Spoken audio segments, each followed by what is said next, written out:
საქართველოს საკონსტიტუციო სასამართლო პირადი ცხოვრების ხელშეუხებლობის თემაზე შავი ზღვის მეოთხე კონფერენციას მასპინძლობს.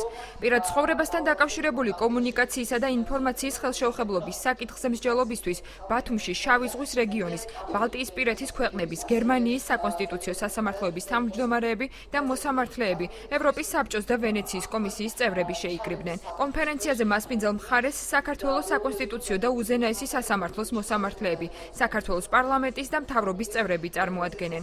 შეხვედრაზე მონაწილეები პირადი მონაცემების შეგროვებასთან დაკავშირებული წესების დადგენის ნორმებსაც განიხილავენ.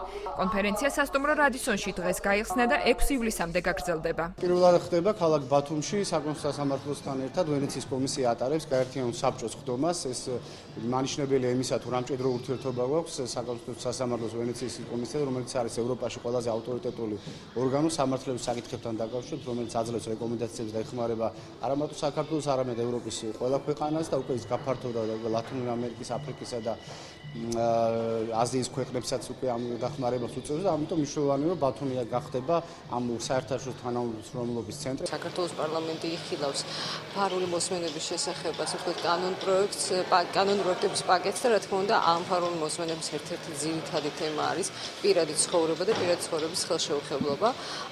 თანამედროვე ტექნოლოგიების განვითარებით ეს საკითხი ჯერ კიდევ რჩება საკამათოდ და სამართლებრივი რეგულირების ფარგლებში ძალიან დიდი მსჯელობები მიდის, სად გადის ზღვარი პირადი ცხოვრების დაცულობასა და საჯარო ინტერესს შორის და ამიტომ მე ვფიქრობ, რომ დღეს საუკეთესო საერთაშორისო პრაქტიკას, ევროპულ გამოცდილებას და არა მხოლოდ ევროპულს მოვისმენთ და გავიზიარებთ.